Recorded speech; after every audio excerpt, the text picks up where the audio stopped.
as opposed to 196.25. That's still very much down here against the dollar. Well, to discuss all this stuff with us is Todd Crosland, founder and CEO of Interbank FX. Todd, thank you very much for joining us this morning. Thank you, Nick. Todd, first of all, trade figures, should we be paying that much attention to them? Well, I think you know, there's so much of the price of commodities figured into that, especially the rise in the price of oil and the imports. So I don't think that's really what the market, as far as the currency markets, are paying close attention to this morning. Let's leave that aside then, Todd. I'm going to take your word for it, and let's go on to Ben Bernanke and his hint of the possibility that the Fed could actually cut interest rates by 50 basis points when it holds its next policy meeting, or FOMC meeting, on January 30th. I mean, I think the market seems to have been surprised by this.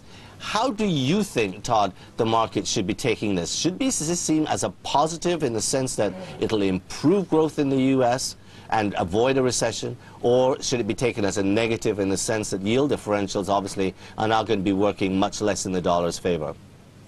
Well, I think overall it'll be positive for the U.S. economy, positive for financial institutions, but it will also, as you just mentioned, it will put a damper on the value of the dollar. So as you spoke earlier, the interest rate differential between the sterling and the euro will increase, whereas the European Union is talking more of a hawkish approach to perhaps raising interest rates.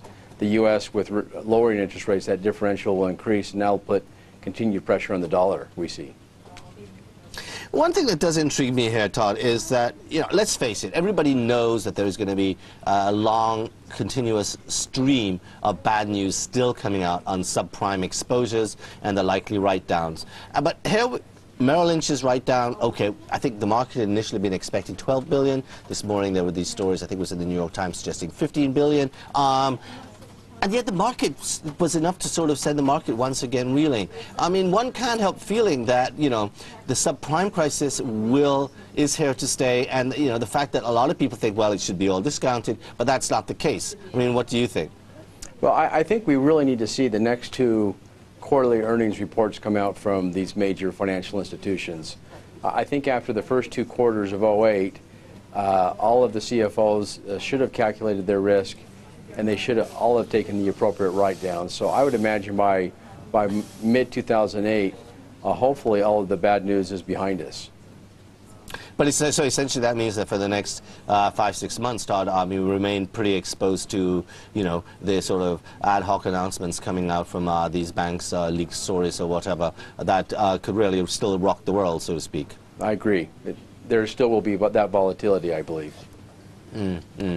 Looking at the whole outlook for U.S. interest rates, okay, fine, 50 basis points possibility. How far do you think they could actually go? I mean, some people feel that the fact that Bernanke made his comments about the risks of the downside to the economy, the fact that he hinted about 50 basis rather than 25 basis points at the end of this month, then in fact the Fed will in turn actually be a lot more aggressive and cut rates more over time than initially anticipated. If so, is that the case, you think? Well, I believe he laid out more of a roadmap for continued rate cuts even beyond the January rate cut. So there's talk of maybe leading to 150 basis points cuts this year. So that would definitely, you know, stimulate the economy here in the U.S. and hopefully ease some of the fears we have in the credit markets as well. How far do you think the dollar is going to fall in the meantime then, Todd?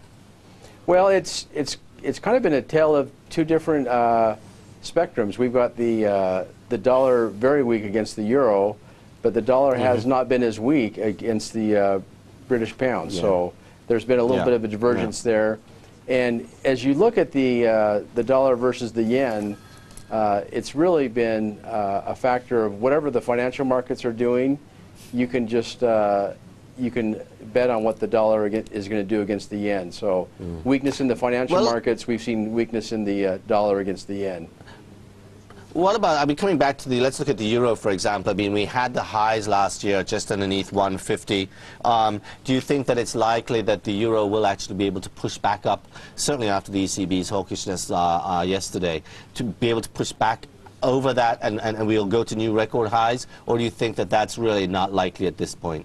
Well, I think it is likely, especially if the Fed continues to ease, if we see 150 basis points cut during this year, and we could see some increases, some rate hikes out of the European Union. I think that gap in the interest rate differential will continue to push the euro higher and potentially to new records. Well, Todd, I'm afraid that's all we have for today. Thank you very much for your outlook on the dollar and the fact that you seem to think it's certainly going to be continuing its decline for a while, at least against the euro. Well, folks, that was Todd Crosland, founder and CEO at Interbank FX in Salt Lake City, I believe.